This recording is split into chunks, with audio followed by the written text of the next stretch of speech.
YouTube'ga girip Was Muhammad born 4 years after his father's death деп жазсаңар, бұл видеонun астында жазылып тұрғандай.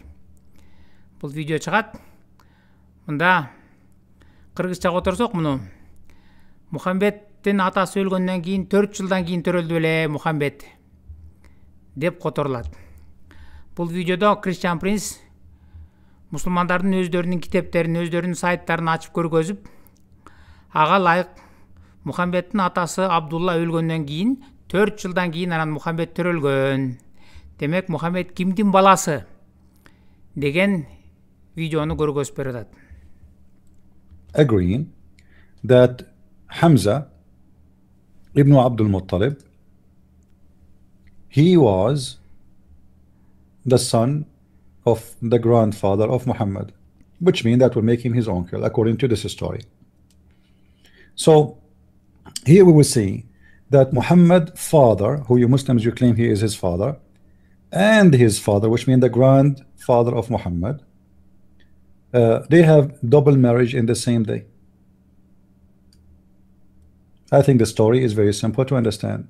Both of them, the father and his son, they get married in one day.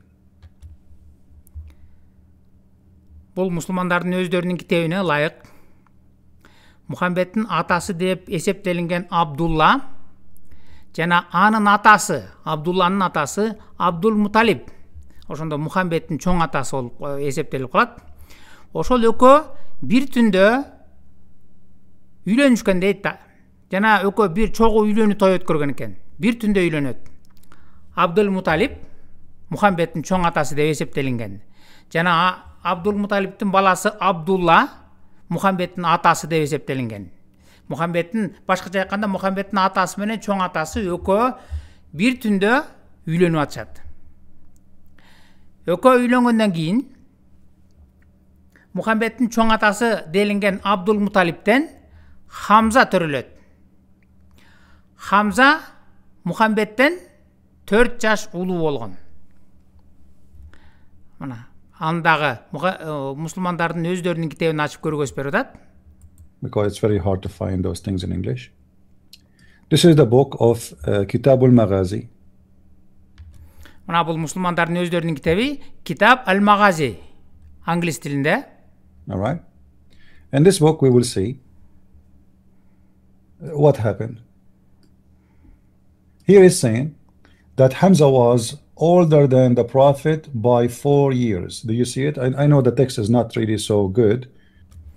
Мына мусулмандардын өздөрүнүн китебине лайык бул жерде жазылып атат. Хамза пайгамбардан 4 жаш улуу болчу дейт. Кызыл менен чийилип турбайбы? Демек,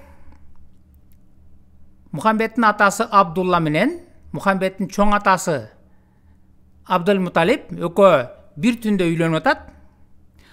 Мұхаммедтің чоң атасы делинген Абдул Муталибтен Хамза төрөлүп атат. Ал эми Хамза Мұхаммедтен 4 жаш улуу. А Мұхаммедтің атасы делинген Абдулла мусулмандардын кээ бир китебине лайык 3 күн дейт, кээ бир китебине лайык 3 ай дейт. Эң көбү 3 ай чогуу жашаптыр аял менен.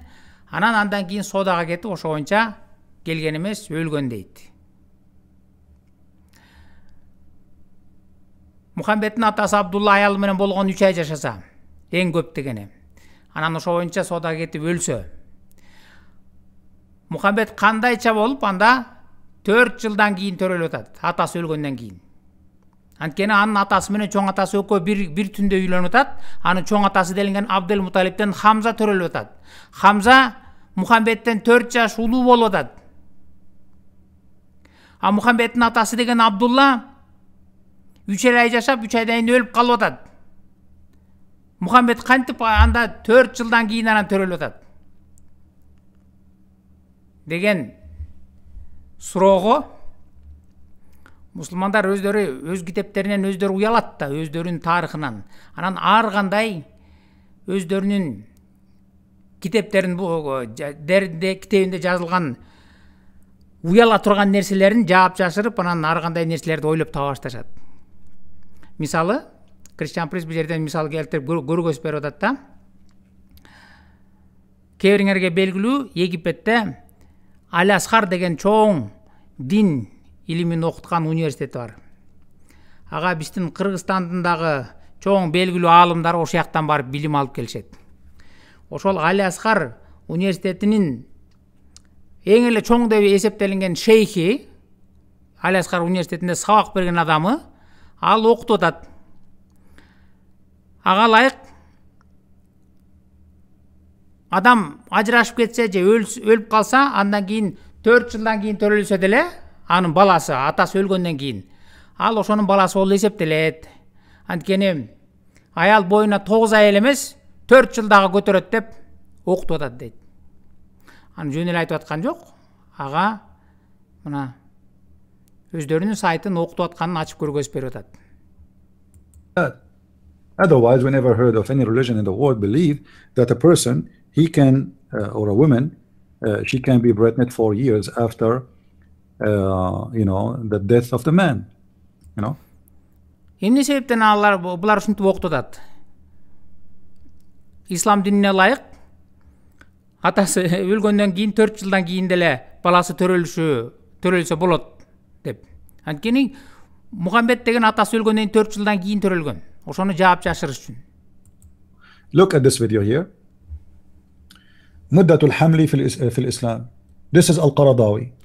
Мына өзүңөр карап көргүлө дейт, интернеттен ачып көргөзүп берет. Бул Ал-Карадауи, бул жанагы биз жогоруда айткан Египеттеги Аль-Азхар университетинин эң чоң белгилүү деген шейхи, аларда сабак берген. Анысы мына интернетте жайгаштырып койгон, интернеттен окутуп атат. Атасы өлгөндөн кийин 4 жылдан кийин төрөлсө деле баласы ал ошону өзүнүн баласы болуп эсептелет деп. This is the Mufti Al-Azhar, Sheikh Al-Azhar, the highest sheikh in Islam in Egypt. Египеттеги эң эле авторитетный, эң жогору турган шейхтердин бири деп эсептелинет. He is saying that the period of getting pregnant or to be pregnant in Islam is 4 years, which means a woman, she can be pregnant even 4 years after being divorced or after being widowed from that man. Мунун окутуусуна ылайык, өзүңөр ачып көрсөңөр болот, арабча билгендер. Адам өлгөндөн кийин же ажырашкандан кийин аялы 4 жылдан кийин төрөсө деле, ал ошонун баласы болуп эсептелет. Анткени боюнда, аялдын боюнда 9 ай эмес, 4 жылга чейин жүрө бериши да мүмкүн бала деп окутуп атат. Кайсыл акыл эси ордундагы киши ушуга ишенсин? Аял баланы 4 жыл боюна көтөрөт дегенди. Бирок муну ислам окутуп атат, мына исламдын дини ушул. Атасы өлгөндөн кийин Мухаммед төрөлүп атса, 4 жылдан кийин ким аны Мухаммеддин атасы? Мухаммед бир мутадан туулган арамда. Анан аны жаап жашырыш үчүн булар мынтип окутат. Атасы өлгөндөн кийин же ажырашкандан кийин 4 жылдан кийин деле төрөй берет деп. Бирок муну көптөгөн адамдар билбейт. Муну араб христиандар, арабча, араб тили, эне тили болгондор ачып, окуп, көргөзүп, андан кийин дүйнөгө ачып атат, интернетке жайгаштырып. Мына булардын окутуусу ушул, булардын чыныгы жүзү ушул деп. Бул видеону башкалар дагы көрсүн деген ойго тилектеш болсоңор, лайк басып, каналга катталып, башкалар менен бөлүшкөндү унутпаңыздар.